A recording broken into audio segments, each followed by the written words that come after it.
Now it's time to start making the upper cabinets. And this is a good opportunity to show you another scribing technique. I'm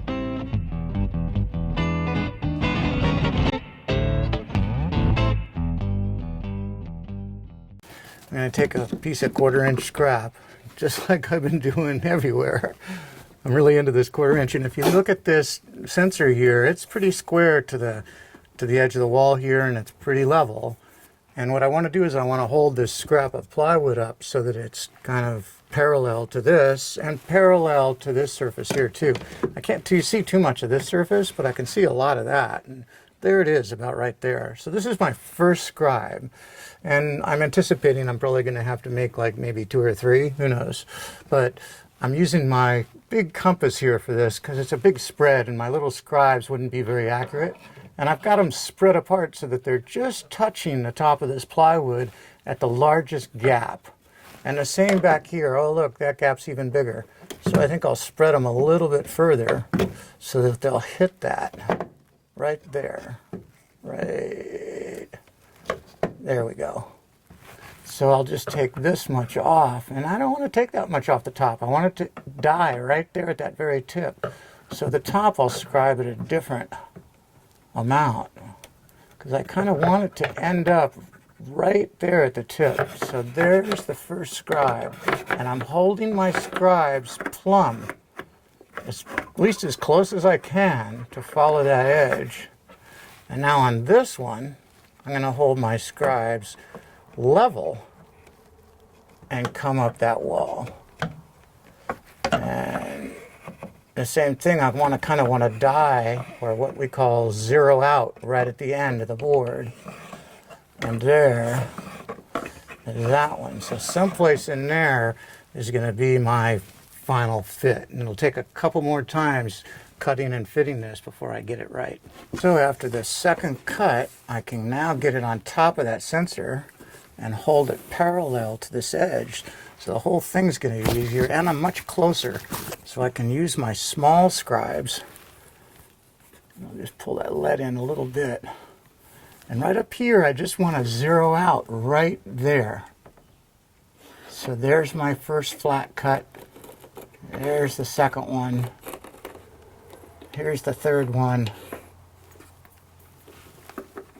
And each time I do this, I'm taking my scribes and I'm laying it flat against that cut, like so.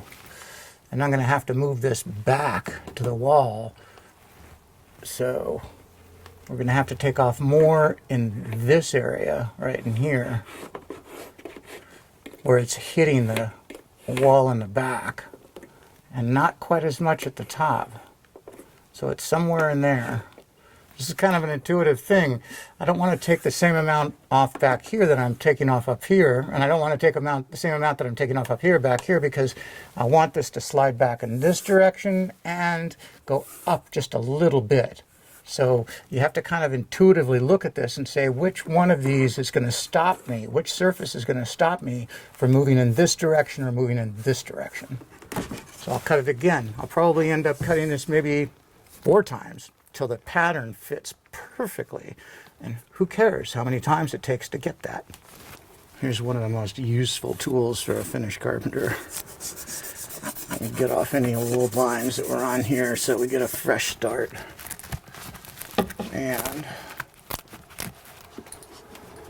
I'll get my scribes in here again. You can see we're getting close. There it is, sitting flat on here, and a nice even reveal. That would be called a reveal too. The reveal of the wall beyond the pattern. And I want to move this back in that direction, and what's holding it up is right here. And a little bit right here is holding it up from going up. So I'll spread my scribes to that gap because I don't want to take any more off this point. And I'll just scribe that one off just a little bit. And this one, I'll do the same amount. And it looks like I need to take off a little bit more right there to get it to go up higher, because that's where it's holding up. Just like so. There we go. And then this side looks pretty good because it's going to slide back, but it's not going to slide back right here. I need to pull some off of there. And I don't want to take anything off that very point. So we're going to come right to the point there. That's it. So I lost count. I'm not sure. I think this is the 4th try. So here's the fit. And I'm not playing games with you. This is really the 4th try. Trust me. I've done this exactly the same way. And now it's nice and tight. So now I can use this template for this side of this cabinet. Even though the cabinet's not exposed on the outside, when you open the door, you're going to see this paneling. And it'd be nice if the side of the cabinet were touching it all the way. It looks sweet when you open the door. Now, even if the cabinet is full of crap, I mean cereal boxes and God knows what else, you still want that joint to be tight, man. After making those templates, I used the template and traced out the pattern right on these 3/4 inch sides and cut the bottom shelf. And this is a kind of a special cabinet. It's got lights in it, so I want to run some wires in here. And I wanted to get the wires into it. Plus I wanted to run in some pocket screw holes. I got a hole in the back that I located so it'll run right into one of my braces. I put pocket holes in the front so I can pocket screw the face frame on. I put pocket holes on both sides so I could pocket screw the 2 ends on. But all of this is going to get covered up. Once I install this unit, I've got a false Doug fir bottom at a 1/4 inch plywood that'll drop into here. And I'm going to make this face frame at the bottom 1 inch tall, so it'll be flush to the bottom of the cabinet and flush to the inside of the cabinet.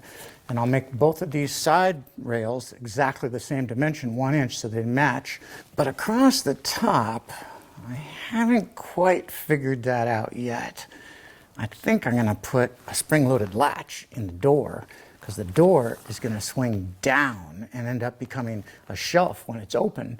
So it'll make it easier for me to pull stuff out of this cabinet or to set stuff on the top of the door as I'm putting things away. So I'll have the door fold down, and as it comes up to the ceiling, it'll have a spring-loaded latch. And maybe I better put a little top rail on here so that the tongue on that latch doesn't scrape against the ceiling. I'm going to make the face frames now. These are the narrowest stiles I've ever made, and I'm kind of worried about whether or not the stiles and the rails are going to split.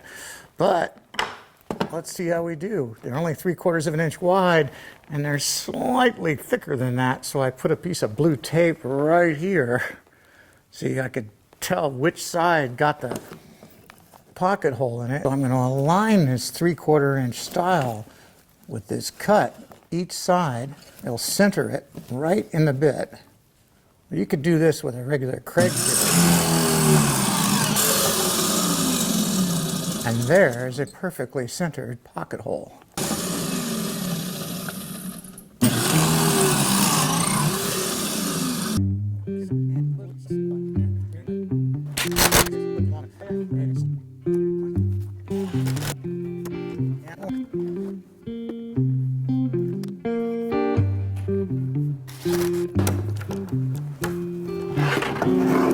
And that's the face frame for the long cabinet. It's all labeled. There's the top.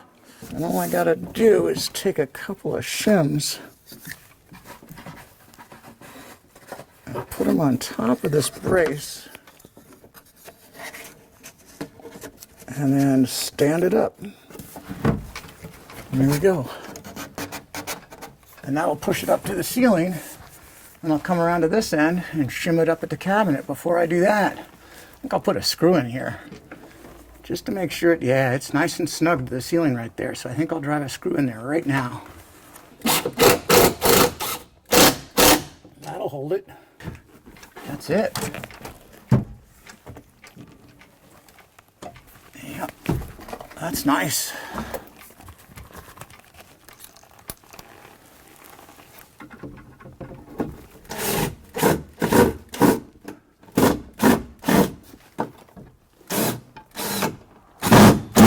Here we go. Pretty easy once you got a plan. And now I'll fasten some more screws through the center divider. And since I put some plywood backing in the top of this one behind that face frame, I'll put some screws behind that, and Bob's your uncle. That's the end of the upper cabinets.